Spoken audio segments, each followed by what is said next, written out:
स्वागत है सभी मित्रों का। मन से मुक्ति मोक्ष है इस पुस्तक के आज हम विभाग नंबर 6 में हैं। मन के पार प्रश्नोत्तर चर्चा। और ये पुस्तक का 39वां चैप्टर होगा। चैप्टर का नाम है मन के पार। और इस पूरे चैप्टर में प्रश्न के जवाब देते हैं भगवान। तो पहला प्रश्न साधक पूछता है कि भगवान, क्या निराकार वस्तु का ध्यान हो सकता है? और यदि हो सकता है तो क्या निराकार निराकार ही बना रहेगा? भगवान कहते हैं कि ध्यान का साकार या निराकार से कोई संबंध नहीं है। ध्यान का विषय से वस्तु से कोई संबंध नहीं है। ध्यान है विषय वस्तु रहितता, गाढ़ निद्रा की भांति। लेकिन निद्रा में चेतना नहीं है और ध्यान में चेतना पूर्ण रूपेण है। अर्थात निद्रा अचेतन ध्यान है, या ध्यान है वह सचेतन निद्रा है। गाढ़ निद्रा में भी हम वही होते हैं जहां ध्यान में होते हैं, लेकिन मूर्छित अवस्था में। ध्यान में भी हम वही होते हैं जहां निद्रा में होते हैं, लेकिन जागृत अवस्था में। जागते हुए सोना ध्यान है, या सोते हुए जागना ध्यान। फिर जो जाना जाता है वह न आकार है न निराकार है। वह है आकार में निराकार या निराकार में आकार। असल में वहां द्वंद नहीं है, द्वैत नहीं है। और इसलिए हमारे सब शब्द व्यर्थ हो जाते हैं। वहां न ज्ञाता है, न ज्ञेय है, न दृश्य है, न दृष्टा है। इसलिए वहां जो है उसे कहना असंभव है। कठिन ही नहीं, असंभव है। ध्यान है मन की मृत्यु, और भाषा है मन की अर्धांगिनी। वह मन के साथ ही सती हो जाती है। वह विधवा होकर जीना नहीं जानती है, जाने तो भी नहीं जी सकती है। और उसका पुनर्विवाह भी नहीं हो सकता है, क्योंकि मन के पार जो है वह उससे विवाह के लिए अनउत्सुक है। उसका विवाह हो ही चुका है शून्यता से। दूसरा प्रश्न है, भगवान, ध्यान किसे कहते हैं और उसे करने की क्या विधि है? भगवान कहते हैं कि निर्विचार चेतना ध्यान है, और निर्विचार के लिए विचारों के प्रति जागना ही विधि है। तीसरा है प्रश्न, क्या निराकार वस्तु का ध्यान हो सकता है? अच्छा, ये प्रश्न रिपीट हुआ है। चौथा प्रश्न है कि ध्यान किसे कहते हैं और उसे करने की विधि क्या है? भगवान कहते हैं निर्विचार चेतना ध्यान है, और निर्विचार के लिए विचारों के प्रति जागना ही विधि है। विचारों का सतत प्रवाह मन है। इस प्रवाह के प्रति मूर्छित होना या सोए होना, अजागृत होना, यह हमारी साधारणतः स्थिति है। इस मूर्छा से पैदा होता है तादात्म्य। मैं मन ही मन मालूम होने लगता है।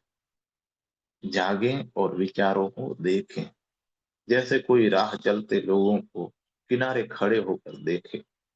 बस इस जाग कर देखने से क्रांति घटित होती है। विचारों से स्वयं का तादात्म्य टूटता है। इस तादात्म्य भंग के अंतिम छोर पर ही निर्विचार चेतना का जन्म होता है। ऐसे ही जैसे आकाश में बादल हट जाए तो आकाश दिखाई पड़ता है। विचारों से रिक्त चिताकाश ही स्वयं की मौलिक स्थिति है, और वही समाधि है। ध्यान है विधि, समाधि है उपलब्धि। लेकिन ध्यान के संबंध में सोचे मत। ध्यान के संबंध में विचारना भी विचार ही है। उसमें तो जाएं, उसमें तो डूबे। ध्यान को सोचे मत, चखें। मन का काम है सोना और सोचना। जागने में उसकी मृत्यु है और ध्यान है जागना। इसलिए मन कहता है कि चलो ध्यान के संबंध में ही सोचें। यह उसकी आत्मरक्षा का एक अंतिम उपाय है। इससे सावधान होना, सोचने की जगह पर देखने पर बल देना, विचार नहीं, दर्शन। बस यही एक मूलभूत सूत्र है। दर्शन बढ़ता है तो विचार क्षीण होते हैं, साक्षी जगता है तो स्वप्न विलीन होता है, ध्यान आता है तो मन जाता है। मन है द्वार संसार का, ध्यान है द्वार मोक्ष का।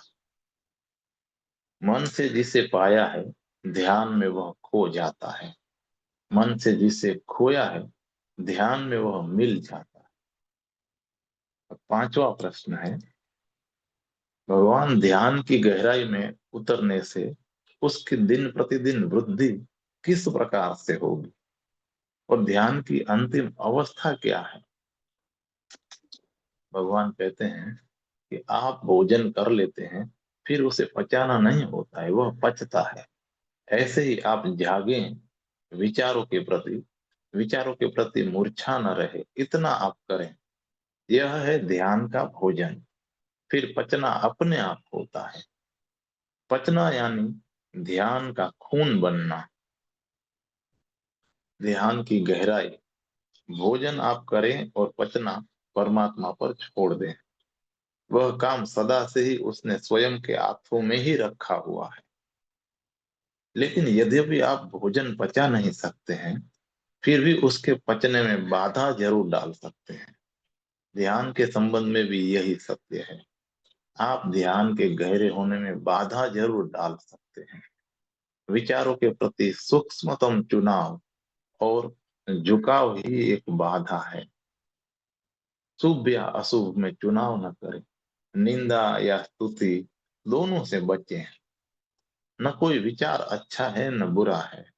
विचार सिर्फ और सिर्फ विचार है और आपको विचार के प्रति झागना है। सूक्ष्मतम चुनाव भी बाधा है जागने में। तराजू के दोनों पलड़े में सम तराजू के दोनों पलड़े सम हो, तभी ध्यान का कांटा स्थिर होता है। और ध्यान का कांटा स्थिर हुआ कि तराजू, पलड़े और कांटा सब तिरोहित हो जाते हैं। फिर जो शेष रह जाता है वही है समाधि। वही ध्यान की अंतिम अवस्था है। स्वाध्याय अर्थात स्वयं का अध्ययन, और स्वयं का अध्ययन विचार के बिना संभव नहीं है। इसलिए स्वाध्याय विचार की ही प्रक्रिया है, बल्कि ध्यान है विचारातीत। वह है विचारों के प्रति जागना। स्वाध्याय है सोचना, ध्यान है जागना। सोचने में जागना नहीं है, क्योंकि जागे और सोचना गया। सोच विचार में होने के लिए निद्रा आवश्यक है। सोच विचार आंखें खोलकर स्वप्न देखना है। स्वप्न आदिम सोच विचार है। स्वप्न चित्रों की भाषा में सोचना है। सोचना स्वप्न का एक सभ्य रूप है। सोचने में चित्रों की जगह शब्द और प्रत्यय ले लेते हैं। लेकिन ध्यान एक अलग आयाम है। वह स्वप्न मात्र से मुक्ति है। वह विचार मात्र से पार जाना है। स्वप्न अचेतन मन का चिंतन है, विचार चेतन मन का चिंतन है। जबकि ध्यान मनातीत है। ध्यान चिंतन रहित है। चेतन मन जब अन्य को विषय बनाता है तो वह भी विचार है, और जब स्वयं को ही विषय बनाता है तो भी वह विचार है। ध्यान में विषय से ऊपर उठना है, विषय मात्र से ऊपर उठना है। इससे कोई मौलिक भेद नहीं पड़ता कि विषय क्या है, धन है या धर्म, पर है या स्व है। मौलिक भेद, रूपांतरण या क्रांति तो तभी घटित होती है जब चेतना विषय के बाहर हो जाती है।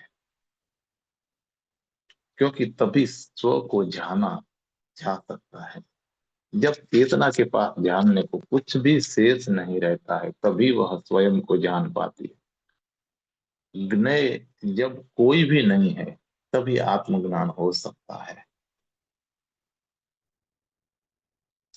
तो अध्याय है स्वयं के संबंध में सोच विचार, और ध्यान है स्वयं को जानना। और निश्चय ही जिसे जानते ही नहीं, उसके संबंध में सोचेंगे विचारेंगे क्या। पर जिसे जान ही लिया है, उसके संबंध में सोच विचार का प्रश्न ही कहाँ है। इसलिए स्वाध्याय से बचे हैं तो अच्छा है, क्योंकि वह भी ध्यान में बाधा ही है। और सर्वाधिक सबल, क्योंकि वह ध्यान का नाटक बन जाता है।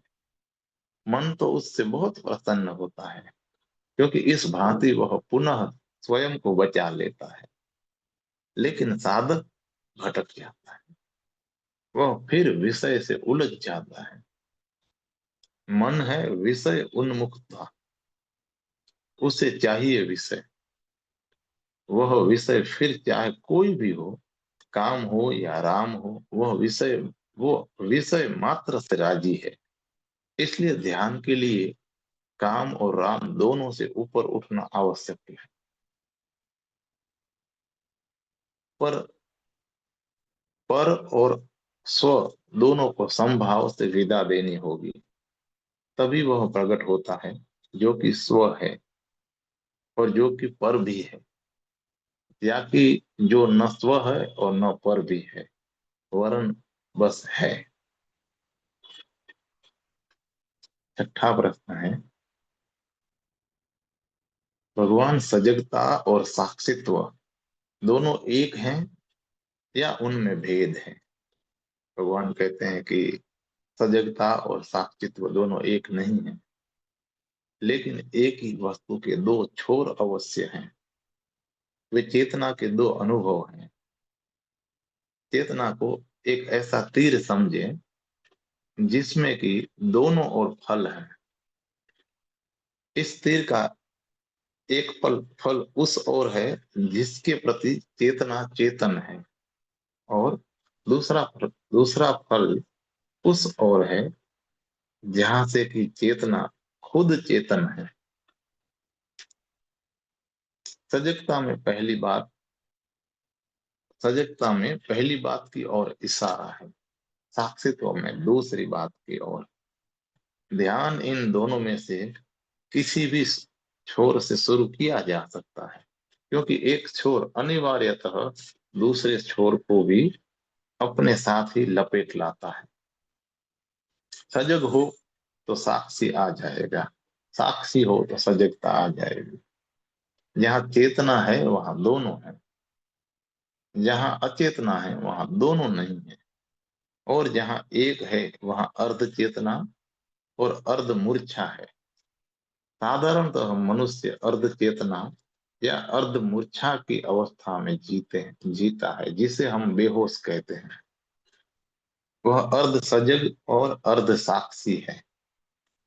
उसका होने का बोध अति धूमिल है, जैसा कुहासा गिरा हो चारों तरफ, ऐसा ही कुछ दिखाई भी पड़ता है और नहीं भी दिखाई पड़ता। जो देखता है उसकी भी झलक कभी मिलती है, कभी नहीं मिलती। ध्यान इस अर्ध स्थिति को तोड़ने का प्रयास है। निद्रा में गहरी निद्रा में, स्वप्न शून्य निद्रा में सजगता और साक्षी दोनों आ जाते हैं, दोनों सो जाते हैं। निद्रा में, गहरी निद्रा में और स्वप्न शून्य निद्रा में सजगता और साक्षी दोनों सो जाते हैं। ध्यान की पूर्णता में तो दोनों खो जाते हैं। इसलिए समाधि और सुसुप्ति विपरीत होकर भी एक अर्थ में समान है। सुसुप्ति में न सजगता है और न ही साक्षी है, क्योंकि दोनों ही सो गए हैं। सुसुप्ति में मूर्छा पूर्ण है, इसलिए वहां भी द्वैत नहीं है। समाधि में प्रज्ञा पूर्ण पूर्ण है, इसलिए उसमें द्वैत नहीं है। पूर्ण सदा अद्वैत है। लेकिन सुसुप्ति के गर्भ में द्वैत है। पूर्ण सदा अद्वैत है, लेकिन सुसुप्ति के गर्भ में तो अद्वैत है ही। जबकि समाधि में द्वैत की मृत्यु हो गई। ध्यान है प्रक्रिया, मूर्छा से प्रज्ञा की ओर। उसके प्रारंभिक ध्रुव दो हैं, एक सजगता और साक्षित्व। बहिर्मुखी व्यक्तित्व के लिए सजगता से प्रारंभ करना आसान है, क्योंकि सजगता बाहर से प्रारंभ होती है। जबकि अंतर्मुखी व्यक्ति के लिए साक्षित्व से आरंभ करना आसान है, क्योंकि साक्षित्व भीतरी ध्रुव से शुरू होता है। ध्यान के ये प्रस्थान बिंदु भिन्न है, लेकिन उपलब्धि दोनों की एक ही है। जैसे ही ध्यान में एक ध्रुव स्पष्ट होता है, वैसे ही दूसरा ध्रुव भी अनिवार्यतः प्रकट हो जाता है। और जैसे ही दोनों ध्रुव पूर्ण रूप में प्रकट होते हैं, वैसे ही दोनों का अतिक्रमण होता है।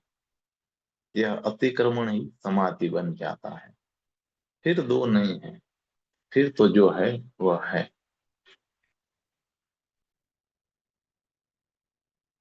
7वां प्रश्न है, भगवान, ध्यान पूर्वक किया हुआ जाप क्या फलीभूत नहीं हो सकता है? भगवान कहते हैं कि जब ध्यान ही करना है तो जाप अनावश्यक है। जप आदि ध्यान से बचने की विधियां हैं। वे विचारों को ही पीछे के द्वार से भीतर लाने का उपाय है। ध्यान है जागरण, सजगता, साक्षी भाव। और जप आदि है ज्यादा से ज्यादा आत्म सम्मोहन, स्वयं को सुलाने का उपाय। नींद ना आती हो तो उपयोगी है, शांतिदायी भी है। और वैसे ही जैसे नींद है, वैसे शब्द की पुनरुक्ति आत्म सम्मोहन बन जाती है। किसी भी शब्द की, फिर वह चाहे ओम हो चाहे कोका कोला, अशांत मन स्वयं को भूलने के लिए सदा ही तत्पर रहता है। इसलिए तो मादक द्रव्यों का इतना आकर्षण है। जप आदि अरासायनिक मादकताएं हैं, लेकिन भूलने से क्या होगा? विस्मरण विमुक्ति तो नहीं है। जो है वह फिर लौटेगा, फिर लौटेगा। बेहोश कितनी ही देर रहिएगा, नहीं, ऐसे चलेगा नहीं। स्वयं को बदलना ही होगा। विस्मरण नहीं, रूपांतरण चाहिए। जबकि ध्यान रूपांतरण है। और जाप से इसलिए वह आमूल भिन्न है। ध्यान है स्मृति पूर्वक होना, जो है बाहर या भीतर, उसे जागते हुए होने का नाम ध्यान है। जाप है क्रिया, ध्यान है अक्रिया। जाप में कुछ करना होगा, इसलिए वह मानसिक है। और मन की कोई भी क्रिया कभी भी मन के बाहर नहीं ले जा सकती है। ध्यान है जागना, देखना, साक्षित्व। यह क्रिया नहीं है, यह समस्त क्रियाओं का विश्राम है। इसलिए ध्यान मन के पार है, जो सजातीय है, उसे जानने का द्वार है। 8वां प्रश्न है, भगवान, क्या कल्पना से कल्पना कटती नहीं है? भगवान कहते हैं कि कल्पना से कल्पना कटती है, लेकिन कल्पना करने वाला मन नहीं कर सकता है। और काटना कल्पना को नहीं, मन को ही है। कल्पना करे या कल्पना न करे, मन दोनों ही स्थितियों में सबल होता है, क्योंकि दोनों में ही उसकी शक्ति काम आती है। जाना है मन के बाहर, और यह उसे सबल करके कभी हो नहीं सकता है। इसलिए ऐसा कुछ करे जो मन को निर्बल करे, निर्वीर्य करे, मृत करे। लेकिन कुछ भी क्यों न करे, वह सबल ही होगा। मन कुछ भी क्यों न करे, वह सबल ही होगा, क्योंकि सब करना उसी का ही करना है। तब न करने, अक्रिया के अतिरिक्त कोई मार्ग नहीं बचता है। न करना अर्थात बस होना। जब है मात्र और कुछ भी नहीं कर रहे हैं, तभी यह जागरण आता है जो कि ध्यान है। और ध्यान मन से मुक्ति है। ध्यान अर्थात अमन। मन संसार में वाहन है, अमन सत्य में वाहन है। संसार का वाहन सत्य के आयाम में साधक तो है ही, लेकिन बाधक भी है। जमीन पर चलें बैलगाड़ी से, लेकिन आकाश में बैलगाड़ी से न उड़े तो ही अच्छा है। यह आपके भी हित में है और बैलों के भी हित में है। लेकिन बैलगाड़ी से परिचित होने के कारण ख्याल आता है कि जो जमीन पर चलती थी वह आकाश में क्यों नहीं चलेगी। इसमें बैलगाड़ी की कोई भूल नहीं है। भूल है तो आकाश की, कि वह पृथ्वी नहीं है। लेकिन यह तो कभी हो भी नहीं सकता है कि बैलगाड़ी आकाश में भी उड़ सके, क्योंकि पृथ्वी और आकाश भिन्न है, विपरीत नहीं है। पर मन की सत्य में कभी कोई गति नहीं हो सकती है, क्योंकि संसार और सत्य का आयाम विपरीत है। जैसे स्वप्नों में जागना संभव नहीं है। स्वप्न के अस्तित्व की मूलभूत शर्त ही निद्रा है। ऐसी ही स्थिति मन और सत्य की है। जब तक मन है तब तक सत्य नहीं है, और जब तक सत्य है तब मन खोजे से भी नहीं मिल सकता है। सत्य को आने देना है तो मन को जाने दे। उसके रिक्त स्थान में ही सत्य का सिंहासन निर्मित होता है। धन्यवाद। समय पूरा हो रहा है।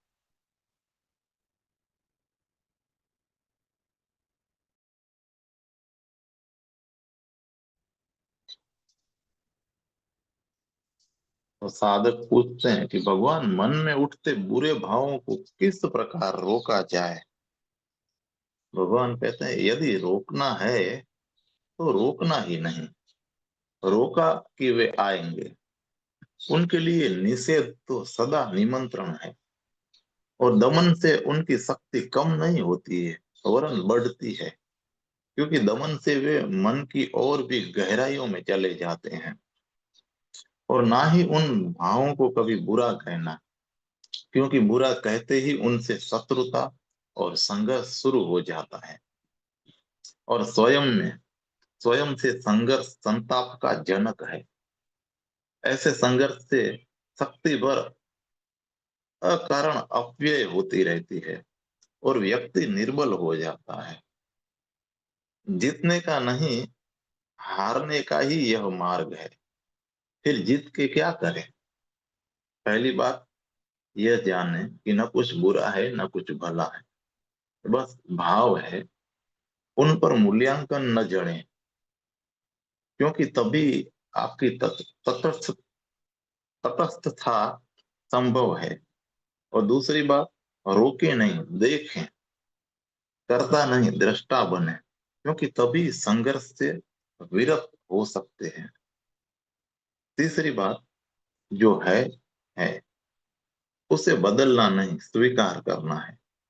जो है सब परमात्मा का है। इसलिए आप बीच में ना आए तो अच्छा है। आपके बीच में आने से ही अशांति है, और अशांति में कभी कोई रूपांतरण संभव नहीं है। समग्र स्वीकृति का अर्थ है कि आप बीच से हट गए, और आपके हटते ही क्रांति है। क्योंकि जिन्हें आप बुरे भाव कहते हैं, उनके प्राणों का केंद्र अहंकार है। अहंकार है तो वे हैं। अहंकार गया कि वे गए। आपके हटते ही सब हट जाता है। जिसे आप जन्मों जन्म से हटाना चाहते थे और हटा नहीं पाते थे, क्योंकि उन सब की जड़ें आप में ही छिपी थी। लेकिन लगता है कि आप सोच में पड़ गए।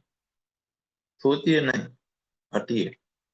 बस हट ही जाइए, और देखिए, जैसे अंधे को अनायास आंखें मिल जाए, बस ऐसे ही सब कुछ बदल जाता है। जैसे अंधेरे में अचानक दिया जल उठे, बस ऐसे ही सब कुछ बदल जाता है। कृपा करिए, हट जाइए।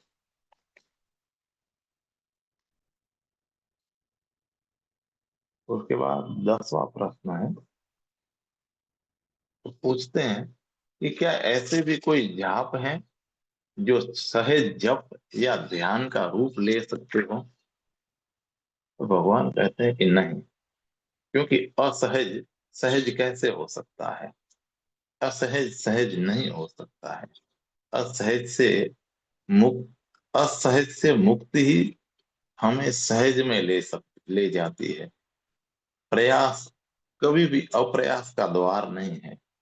प्रयास से मुक्ति ही अप्रयास का द्वार बनती है। सत्य को प्रयास से नहीं पाया जा सकता है, क्योंकि वह तो है ही और मिला ही हुआ है। प्रयास में हम इसलिए प्रयास में हम हैं, इसलिए उसे चुके हुए हैं। वह है निकट और सदा उपस्थित है, लेकिन हम हैं व्यस्त, अर्थात उसके प्रति अनुपस्थित। पर अनुपस्थिति तो समान ही है। कोई धन पाने में व्यस्त है, कोई धर्म पाने में, कोई फिल्मी गीत गाने में व्यस्त है, कोई जप जाप में, कोई माला फेरने में व्यस्त है, कोई धूम्रपान में व्यस्त है, कोई कागज के शास्त्रों में उलझा है, कोई कागज के पत्तों में लीन है। लेकिन सभी उसके प्रति तो अनुपस्थित ही है, जो कि है, सभी और है और सदा है। एक व्यस्तता से ऊब जाता है मन, तो तत्काल दूसरी व्यस्तता का आविष्कार कर लेता है। धूम्रपान से ऊब जाता है तो माला फेरता है, दुकान से ऊबता है तो मंदिर खोज लेता है, लेकिन अव्यस्त नहीं होता है। जबकि जो है वह अव्यस्त क्षणों के अंतराल में ही जाना और जिया जा सकता है। उसे खोजो मत। वह जो वह तो यह रहा, उसके लिए दौड़ो मत। वह तो यही है, उसके लिए प्रयास मत करो, क्योंकि उसका निर्माण नहीं करना है।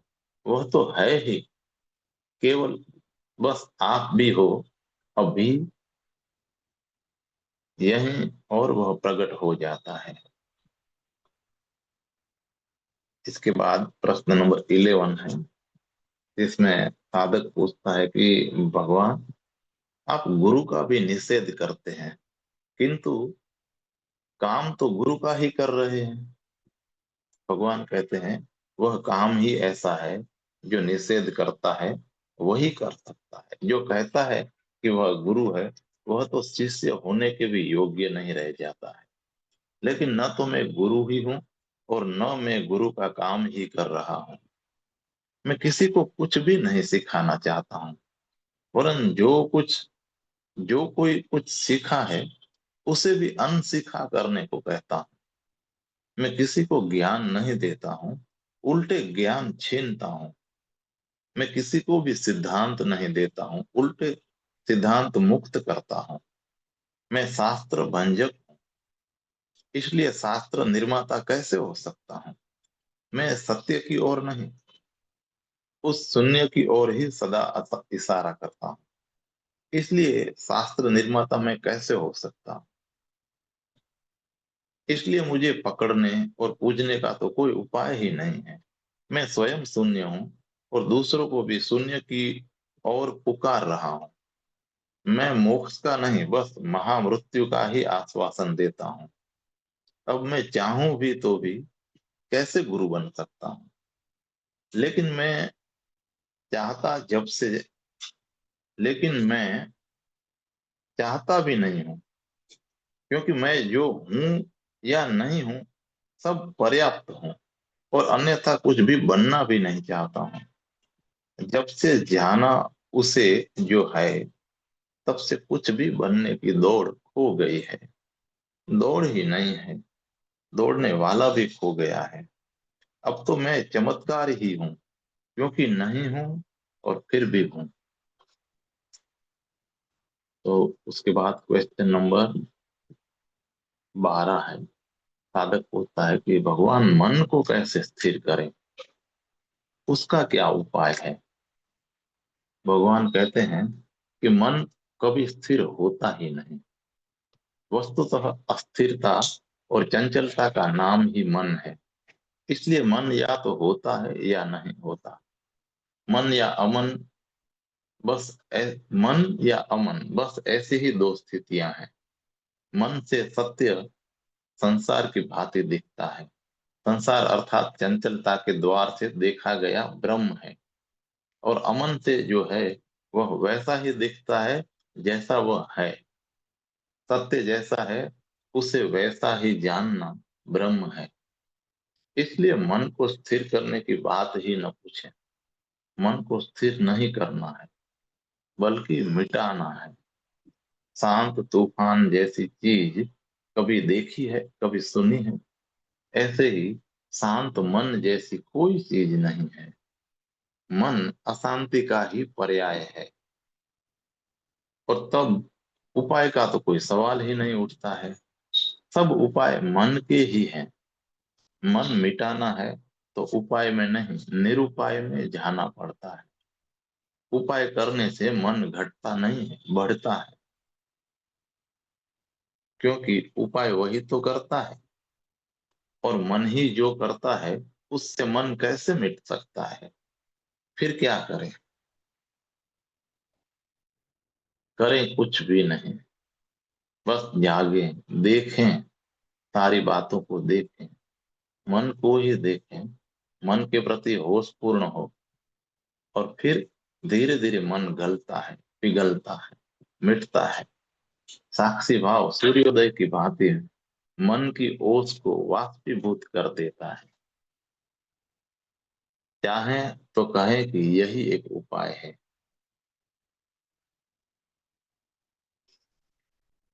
13वां प्रश्न है।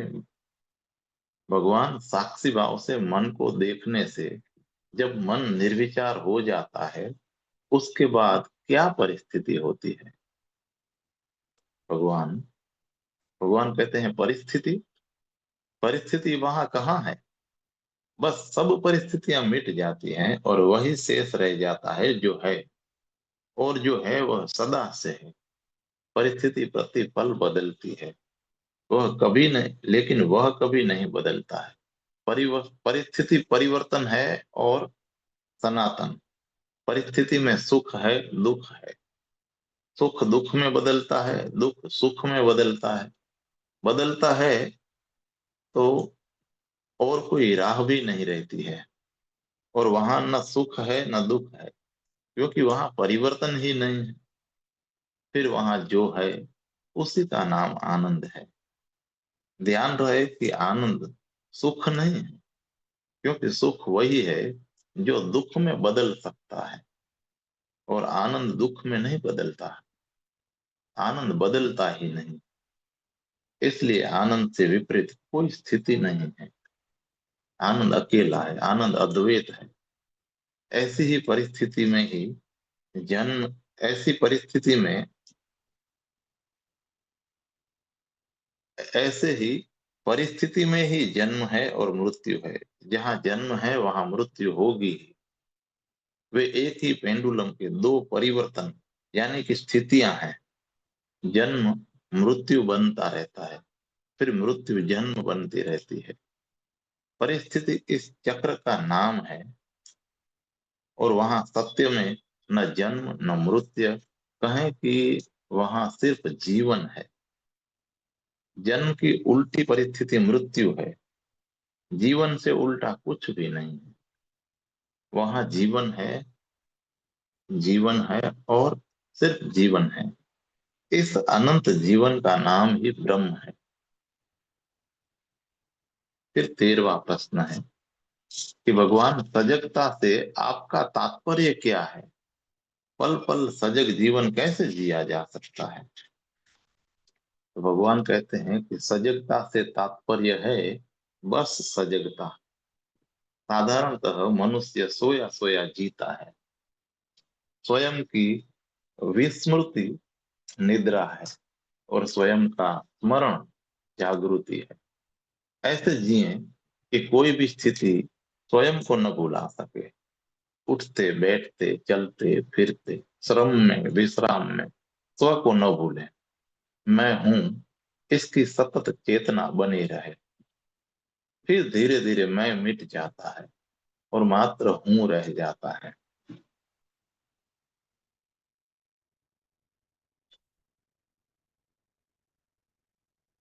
क्रोध आए तो जाने कि मैं हूं, और क्रोध नहीं आएगा, क्योंकि क्रोध केवल निद्रा में ही प्रवेश करता है। विचार घेरे तो जाने कि मैं हूं, और विचार विदा होने लगेंगे, क्योंकि वे केवल निद्रा के ही संगी और साथी भर हैं।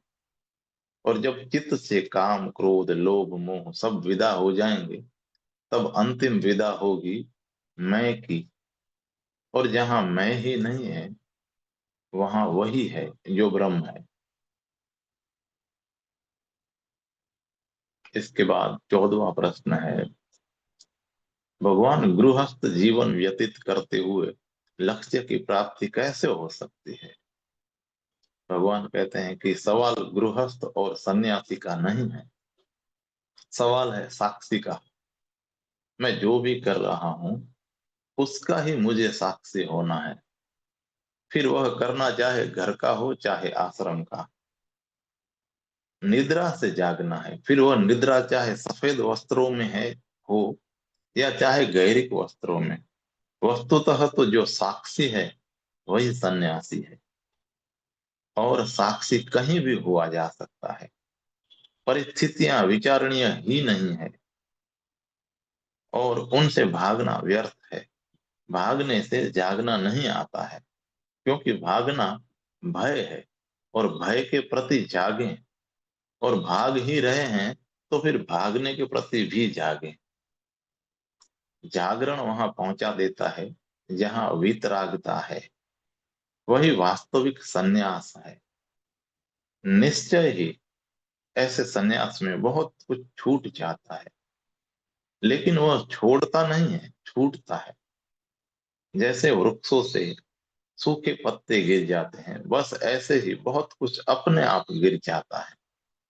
अज्ञान गिर जाता है तो अज्ञान की उत्पत्तियां भी गिर जाती हैं। मूर्छा जाती है तो मूर्छा के साथ साथी भी चले जाते हैं। गृहस्थ और सन्यासी ऐसे भेद व्यर्थ हैं। मूर्छित और जागृत ऐसे भेद में ही सार्थकता है। मूर्छित ही गृहस्थ है, क्योंकि वह शरीर से बंधा है और शरीर गृह है। और जागृत ही अगृही है, जागृत ही सन्यासी है, क्योंकि उसने उसे पहचान लिया है जो कि शरीर नहीं है, जो कि अशरीरी है। उसे पहचानते ही फिर संसार नहीं रह जाता है, और जो शेष रह जाता है वही ब्रह्म है। 15वां प्रश्न है, भगवान आपका साहित्य भी शास्त्रों से भिन्न नहीं है, फिर आप शास्त्रों का विरोध क्यों करते हैं? भगवान कहते हैं, मैं साहित्य का विरोधी नहीं हूं, लेकिन शास्त्रीयता ऑथोरिटी का अवश्य विरोधी हूं। शास्त्रीयता सत्य की शत्रु है। सत्य का दावा ही सत्य की शत्रुता है। सत्य सदा विनम्र है और शास्त्र सदा अविनम्र। सत्य का कोई संप्रदाय नहीं है, सब संप्रदाय शास्त्र के हैं। सत्य का कोई मत नहीं है।